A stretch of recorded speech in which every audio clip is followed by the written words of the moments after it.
రైతాంగాన్ని 2 వారాల్లో ఆదుకోకుంటే ఆందోళనలు చేపట్టాల్సి వస్తుందని ప్రభుత్వాన్ని వైసీపీ ఎంపీ అవినాష్ రెడ్డి హెచ్చరించారు. అన్నదాతల సమస్యలు పరిష్కరించాలని కోరుతూ జిల్లా కలెక్టర్ శ్రీధర్ చెరుకూరిని కలిసి ఆయన వినతి పత్రం అందించారు. ఉల్లి రైతుల సమస్యలు పరిష్కరించాలని అక్టోబర్లో జిల్లా కలెక్టర్ని కోరితే ఇప్పటివరకు వారిని పట్టించుకున్న దాఖలాలు లేవన్నారు. ఫసల్ బీమా కింద 173 కోట్లు వచ్చిందని చెబుతున్నారే కానీ ఎవరికి ఇస్తున్నారో వివరాలు చెప్పలేదని మండిపడ్డారు. ప్రభుత్వం వెంటనే స్పందించి రైతులను ఆదుకోవాలని విజ్ఞప్తి చేశారు అవినాష్ రెడ్డి. జిల్లా కలెక్టర్ గారిని కలిసి రైతులకు సంబంధించిన కొన్ని ముఖ్యమైన అంశాలు కలెక్టర్ దృష్టికి తీసుకెళ్లి ఆయన ద్వారా ప్రభుత్వం నుంచి పరిష్కారాలు వస్తాయని చెప్పి ఎక్స్పెక్ట్ చేసినాం. కానీ ఇప్పటి వరకు ఏ అంశం మీద కూడా ఇంకా పూర్తిగా స్పష్టత రాని పరిస్థితి. ముఖ్యంగా జిల్లా వ్యాప్తంగా కనీసం 16 నుంచి 17 వేల ఎకరాల్లో ఉల్లి రైతులు పూర్తిగా నష్టపోవడం జరిగింది.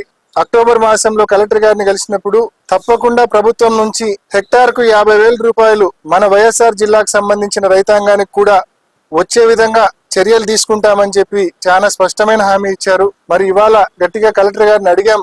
మరి నెల రోజుల పైన అయితా ఉంది. ఇప్పటికీ రైతులకు మంజూరైందన్న జీవో గవర్నమెంట్ ఆర్డర్ కూడా ఇప్పటికీ రాని పరిస్థితి ఉంది అని చెప్పి కలెక్టర్ గారి దృష్టికి తీసుకెళ్లడం జరిగింది. మరి అది ముఖ్యమంత్రి గారి వద్ద ఉంది, తొందరలోనే చేస్తామని చెప్పి కలెక్టర్ గారు ఇప్పటి కూడా హామీ ఇస్తా ఉన్నారు. ఇంకొక వారం నుంచి 2 వారాలు చూస్తాం. ఈ 2 వారాల్లో కూడా మరి వైఎస్ఆర్ జిల్లాలోని ఉల్లి రైతులకు ప్రభుత్వం హెక్టార్కు 50,000 రూపాయల పరిహారం కన్నా ప్రకటించకుంటే, చెల్లించకపోతే తప్పకుండా రైతుల ఆధ్వర్యంలో రైతులందరినీ కలెక్టరేట్ ముందు ధర్నా చేసే కార్యక్రమం కూడా తప్పకుండా చేస్తాం.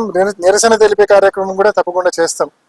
అదేవిధంగా రెండోది, ఒక 5-6 వారాల నుంచి మీరు చూస్తా ఉన్నారు అన్ని ప్రముఖ పత్రికల్లో, ఈనాడు కావచ్చు, సాక్షి కావచ్చు, జ్యోతి కావచ్చు, అన్ని పత్రికలు, ఆంధ్రజ్యోతి, అన్ని పత్రికల్లో వైఎస్ఆర్ జిల్లాకు 2022 ఖరీఫ్ నుంచి 2024 ఖరీఫ్ వరకు, 2022 రబీ నుంచి 2024 ఖరీఫ్ వరకు పెండింగ్ లో ఉన్న ఫసల్ బీమా ఇన్సూరెన్స్, వాతావరణ ఆధారిత ఇన్సూరెన్స్ కలిపి 173 కోట్ల రూపాయలు మంజూరు చేసినామని చెప్పి అన్ని పేపర్లో వచ్చింది.